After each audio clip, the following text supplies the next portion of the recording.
Today on Collecting Havoc, we're going to check out the Marvel Legends Retrocard Spiral. Stick around. And as always, first we're going to take a look at the packaging and the figure in the packaging when available. So here you see Spiral in all her glory, and she is looking good. So, yeah, got some good artwork going on there. Um, So there's a little bit of a controversy in the action figure world where they got the art with 4 fingers and she only has 3. But you know what? I'm not going to gripe over that. Dude, it's still a great piece of art. Back, got all your blurbs and legalese, more languages and stuff. Yay, Hasbro. And a little blurb, call back to the 90s art. All the figures in the wave.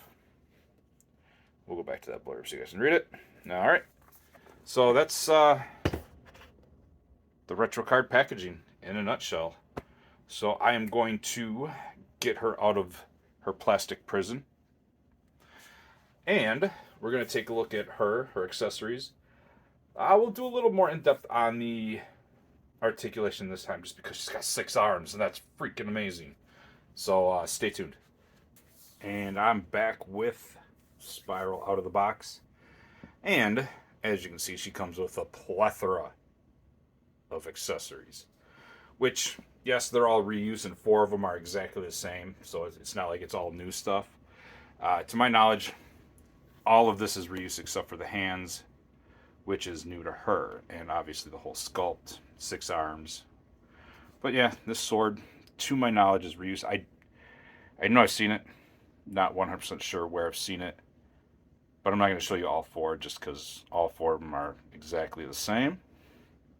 But they look pretty good nonetheless. I think this sword is actually pretty cool.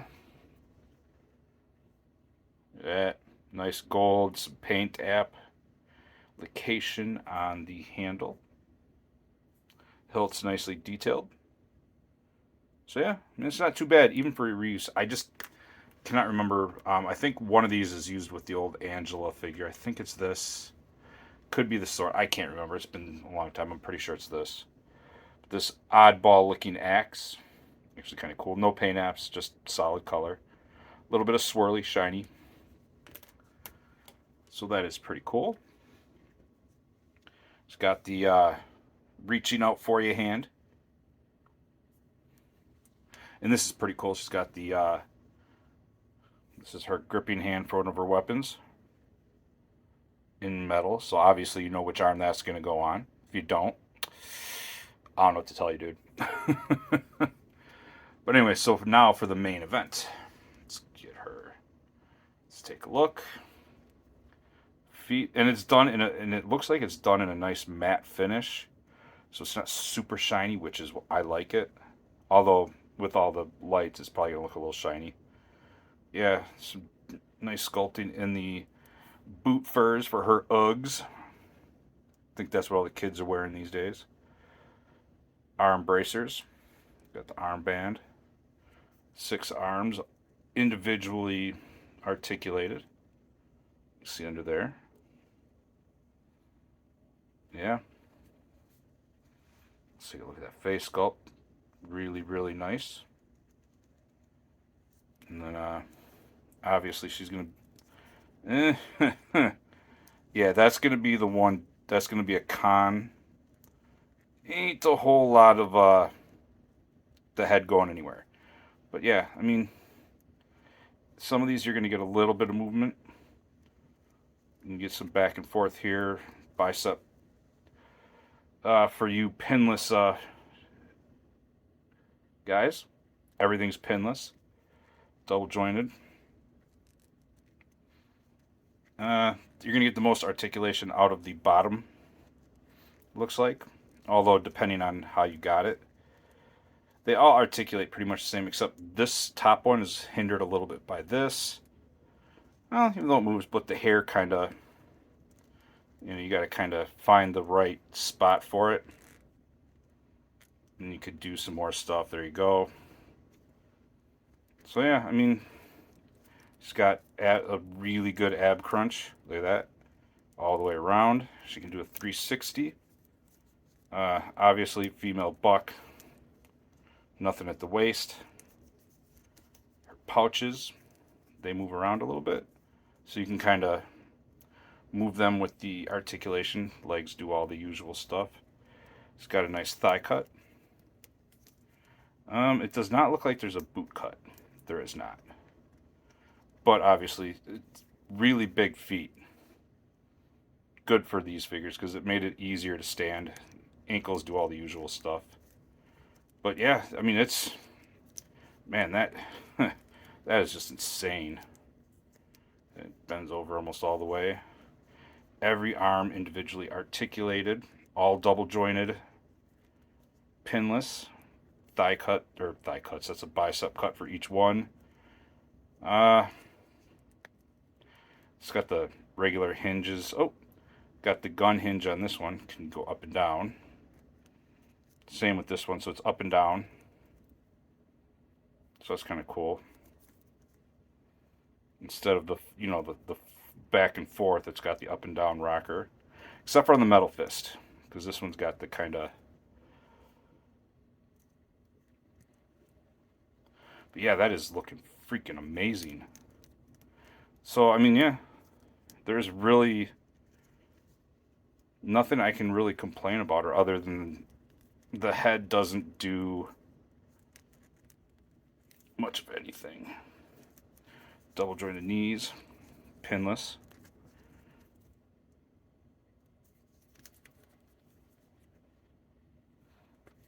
Yeah, it's really good. And then these do move, so you can kind of get in there and get the elbows to, or the shoulders to move a little bit. And like I said, they all articulate and each have... It's amazing what they put into this figure. We definitely know where every single dollar of this wave was into this figure. Hat could have been removable. That would have been cool. Little sculpting in the back. No paint apps. It does have a bare minimum paint apps outside of the face, so that's a little kind of a bummer. Could have used a little detail here and there, but that face is still really, really good. So yeah, anyways, that's that quick review of her. You see all the accessories. I'm gonna put her on a flight stand, get her on my spinny thing, and then we'll do some final thoughts, and then we'll talk about her a little bit. Okay, guys, I decided to call an audible. Something I've been meaning to try out and do a little more with was doing some comparisons. That seems to be things people like, so that's what we're gonna do. So here you see Spiral in all her glory, armed up, pointing at you with her golden sword. Yeah, that's right. Still learning, getting a little better with the poses, but this kind of goes with what I'm doing on a flight stand, so change the feet a little bit. On a flight stand should look a little different. Starting to learn, getting better at these poses. Still not there on the dynamic stuff, but so first we're gonna try her out against Pandora, because she's a bad, bad mama. So there you can see similar bulkiness. Obviously Marvel Legends slightly slender, but compares up nicely. Another Hasbro figure, slightly smaller, is Sky. No, is it Sky? Yeah, Sky.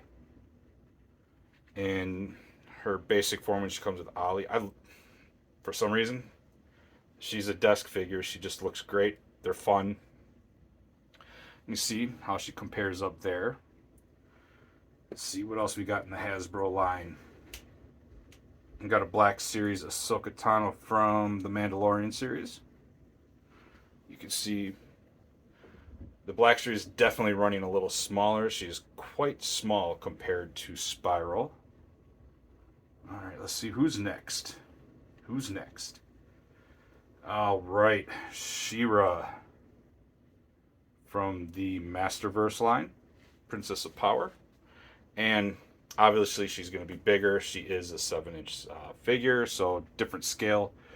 But yeah, Spiral still stacking up really well against She-Ra. And of course, the woman that Spiral will be posed with the most is Dazzler. At least the Outback version is what I have. So there you go. 3 different women, 3 different sizes, 2 from the same line. So yes, Spiral is definitely a larger female figure and looks darn good compared to the rest of them. All right, guys, another change of plans. I'm liking this sitting on the flight stand, not just the spinny thing for this beautiful, beautiful figure. Uh, Final thoughts. You guys are looking seriously. There's just, and I'm not joking around. This is seriously the Marvel Legend of the year. I don't know if there's anything they're going to release this year that's going to top this figure that I'm going to get my hands on. You got 6 individually articulated arms, with each with bicep cuts, each with double jointed elbows, pinless, which to me is not a big deal.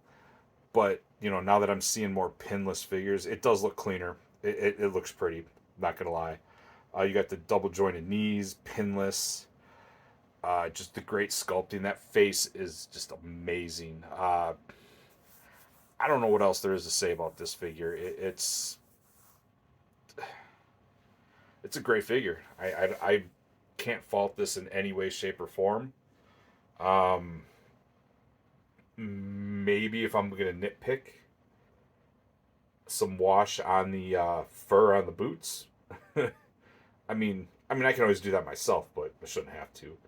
And I'm seeing a consensus. A removable helmet would have been nice.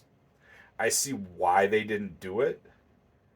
It would have looked a little funky and it wouldn't have fit the sculpt. But with GI Joe doing removable hair and hats, I think they could have done something here in the same vein. They could have done hair swaps. They could have done removable hair and helmet, and then just put the new hair on there. But, anyways, that's nitpicking. Seriously, you guys, hands down, Marvel Legend of the Year. I'm calling it now. I just don't see anything blowing this out of the water.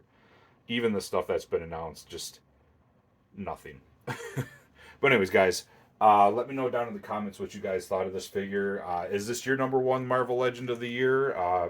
Or at least a contender for top 5. I think contender for top 5 for most people is fair. If you did like this video, obviously go ahead, hit that like button. If you want to join the tens of followers of Collecting Havok, go ahead, hit that subscribe button. I would really appreciate it. Helps me out in them YouTube algorithms that honestly nobody could figure out. Also, if you guys want to share this video among your groups, go ahead. I don't mind. Um, I'm still learning this, so I'm trying to do different things with each review, trying to find my own niche, find my own way to do it, without copying anybody or, doing the same things over and over and over that everybody else. I'm going to find my way, and I appreciate you guys sticking out with me. Anyways, guys, on that note, I'm out.